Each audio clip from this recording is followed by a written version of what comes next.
Hey folks, I wanted to put this video together because I wanted to address some of the things that we as practitioners might keep an eye out for when we're starting our practice. So this isn't necessarily a full step-by-step guideline as to what you need to do to prepare for starting your practice, but I wanted to kind of give you a sense of what I'm thinking of, some of the things that I may be preparing for. So maybe it'll give you some ideas, maybe it'll help you out. Of course, before you start your practice, we definitely need to check our guidelines, either CDC guidelines or our FSMTB guidelines or whatever guidelines have been set by your state or local government. So make sure that you are abiding by all the regulations that you'll need to abide by. Okay? So again, hopefully this will kind of spur some thought. It may not answer all the questions, but if you do have questions, you can always contact us and we can do our best to answer. One of the first things I want to cover is your table. So as you can tell, this table here is covered in a vinyl plastic fitted cover, and this thing is wipeable. You can wipe it down. So this is one of the things I'm going to do, and I can, since I do structural integration, I really only have a top sheet, but this is great because I can use a top sheet and then work on my client, and then once I'm done with the top sheet, I can wipe this table down. So I like that it has a barrier between whatever fleece cover you might have and the top sheet that the client will be using. As you can tell here, I have the same thing going on here for the head cradle. And this can be wiped down. Of course, follow your CDC guidelines or FSMTB guidelines. I believe once you spray down with a disinfectant, you have to wait a certain number of minutes before you wipe everything down. So you have to give it time to clean and disinfect before you start wiping everything down. As you can tell with this head cradle, there is a crossbar right here. So if you're going to wipe down all of this, then you need to make sure you get to that crossbar as well, because clients might actually be touching this with their chin or face, so you really need to make sure all of this is clean. This vinyl cover, I like it because it goes all the way through and there's little chance for someone's face to actually touch any fabric. And of course, when you wipe this down, you want to make sure this whole area is also wiped down. Over here, if you're using a pillow, you can also put a vinyl, protective vinyl cover over your pillow. That makes it easier for you to be able to wipe it down. And again, same measure, spray it, wait a few minutes, I believe it's 3 to 4 minutes, and then you can wipe down your pillow cover. I've seen some on Amazon that can be machine washable as well, and this one is just going to be wiped down with disinfectant. All right, bolsters. And some of these are already covered in vinyl, but you need to actually be careful. It may not be that easy as just wiping this bolster down. Some of this vinyl covering actually breaks down if you spray it with solvent, alcohol, and that type of thing, so it may start to flake. So you need to be careful with your bolster. But thankfully, this will fit right under this vinyl cover. So you may not need to actually wipe it down. It'll be fine under the vinyl cover. So this table has a table warmer on it, and you need to make sure that if you put a vinyl cover on your table, that it can stand and take the heat of your table heater. So you might want to take it through a test drive or check in with the manufacturer to make sure that that vinyl cover can take the heat You don't want it to be melting during a session or anything like that. So I have a blanket here that I had been using, but it's really difficult to use a blanket and to be 100% sure that it has not come in contact with your client so that it's ready to use for your next client. I know some practitioners who are planning on buying 20, 30 blankets and changing them up between clients. I don't have the space for 20 blankets in my office, so I'm actually going to opt out of not using blankets anymore. This is why I need to make sure that my table warmer it will work and won't melt my vinyl table cover. Another idea that you might want to think about is one of those kind of space heaters that are on, you see at acupuncture offices, one of these kind of infrared heaters that are on a little arm, an adjustable arm, and you can wheel around and cook your client like a French fry or something. So that might be an option instead of using blankets.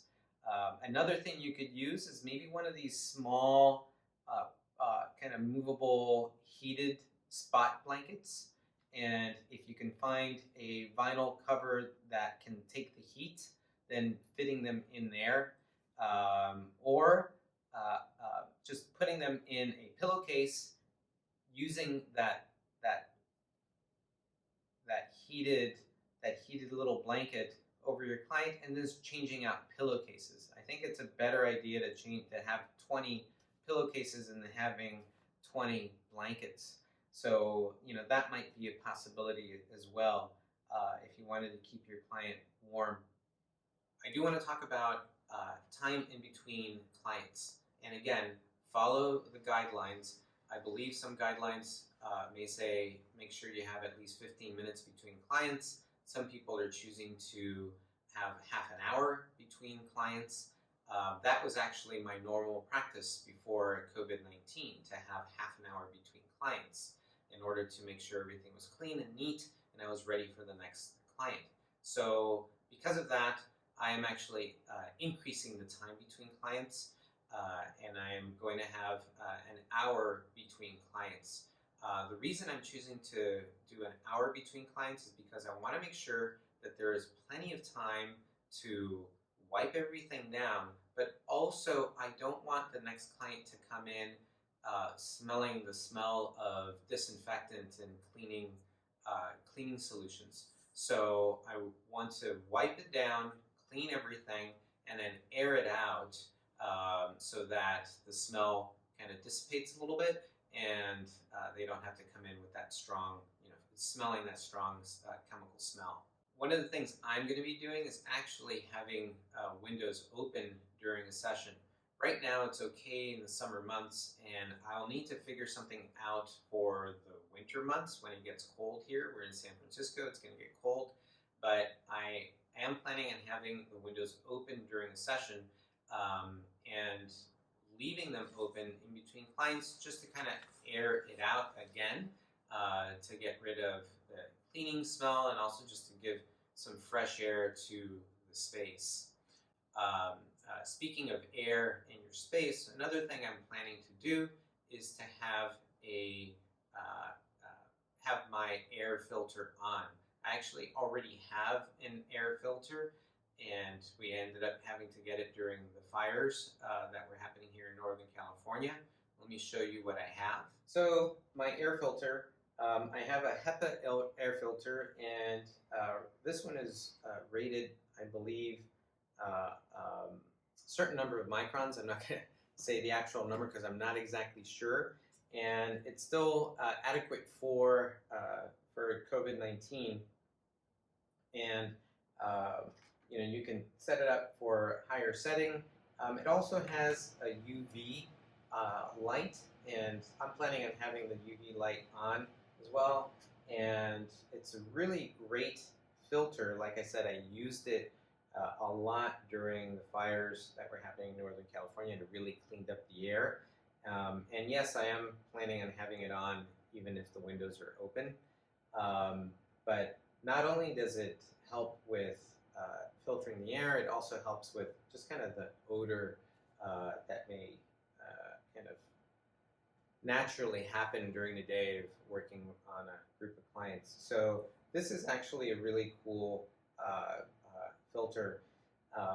It's pretty much a workhorse. You may see here I have a face shield, and again, follow your guidelines. I am going to be using a mask while I'm working on my client, and my client will also be wearing a mask while they're in session.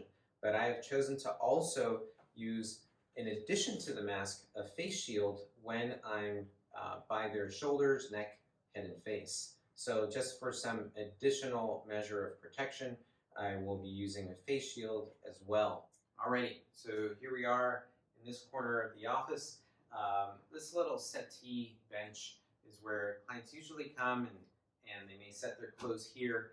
And so what I've decided to do is to cover the settee in plastic. And you can get this type of plastic. It's basically plastic table cover that you can cut to size. And I'm just going to kind of cut it and snug it around the bench. And this will make it easier for me to wipe down the bench after each client. They can set their clothes here, they can have a seat and feel safe.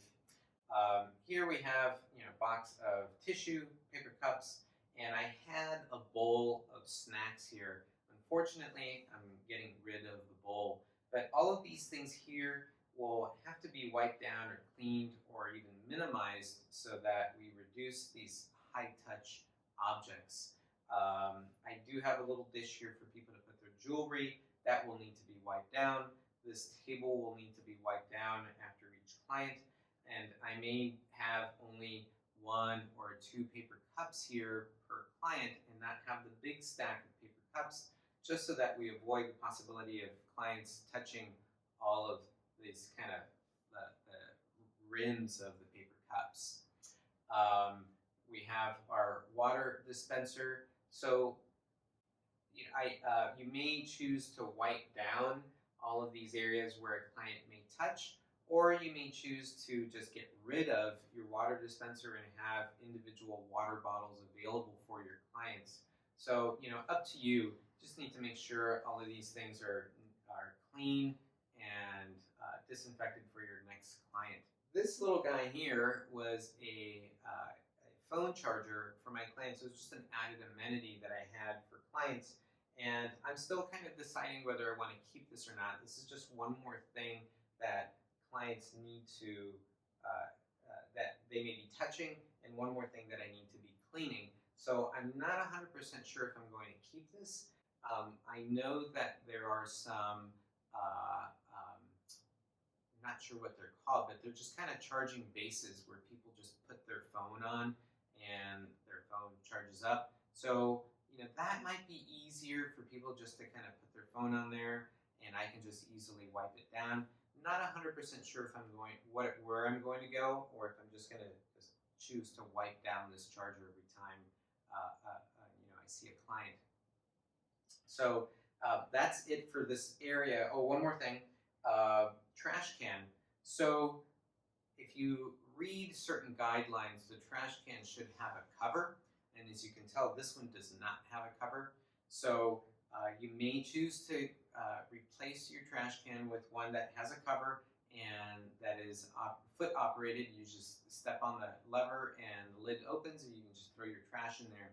So you may choose to do that, or you may have to change out your trash, take out your trash more frequently.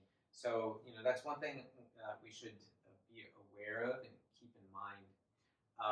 So what I suggest you do is just kind of go through the space as a client and just imagine what you'll be touching, where you'll be going as a client. Sometimes if you have a coat rack or hooks, just another thing to keep in mind. Coat hangers, hooks, coat rack, these are all things that you may need to wipe down between clients. And you can do that with some of these disinfecting wipes. Just wanted to show, it'd be good to have a little tub of those. And of course, goes without saying, hand sanitizer. So you may want to have a couple of bottles of hand sanitizer, pump hand sanitizers, in your office, available in your office. Maybe one here for when your client has a seat, maybe one close by to you when you're going to be by your desk. It's at least a couple in your room so that you don't have to look around. You may, to where your hand sanitizer is, and you'll have it more available.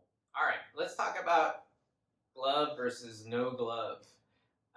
Again, refer to your guidelines, your local regulations. You may actually be required to wear gloves when you're working on your client. I've been thinking about this, and as far as I know, my local regulations do not require me to wear gloves. I've been thinking about how clean, how sanitized, and will it be if I wear gloves? What's the possibility of cross-contamination if I have gloves on? And that's the interesting, thing. If I have gloves on and I touch something that's contaminated, and even with the glove, I, for some reason, end up touching my face, then I could still transmit the virus. So having gloves on may not necessarily guarantee you from being that safe and sanitary. If I don't have gloves on, I just need to be very careful about not touching my face and having my hands clean. So thankfully, as body workers, we are pretty neurotic about having our hands clean, washing our hands. Before COVID-19, I had hand sanitizer and a bottle of alcohol that I would use throughout the session and between clients. And of course, I would wash my hands religiously, actually all the way up to my elbows. And I will continue to keep that practice.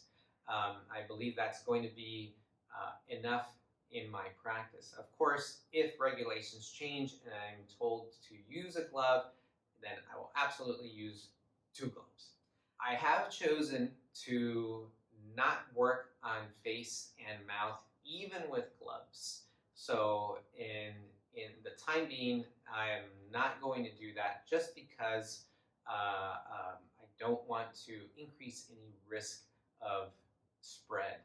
But I'm choosing not to work on the face or in the mouth. No intraoral work. As before, I'd use gloves when I did intraoral work, but even with gloves on, I am not going to be doing intraoral work for the time being. My practice is a little different from other people's practices. I understand, doing structural integration, my client will be wearing shorts and a tank top or sports bra. So being San Francisco, actually, a lot of people opt to wear leggings over shorts. So I understand that creates another layer, another barrier between myself and the client. So that may help as well. There are certain guidelines that may require the practitioner to change their clothes up between clients. So that's another thing that I'm considering, changing up my shirt between sessions. In my practice, my body doesn't really come in contact with the client. Really, it's up to here, hands, forearm, and elbow that comes into contact with my client. So I know that this area needs to be really clean, and I need to really minimize the possibility of contamination. So even if I work on someone through their leggings, on my elbow and forearm, I'm still considering changing up my shirt. I know some practitioners are thinking about wearing scrubs or some type of gown over their clothes and changing that up between clients. You really, check in. What is the risk factor?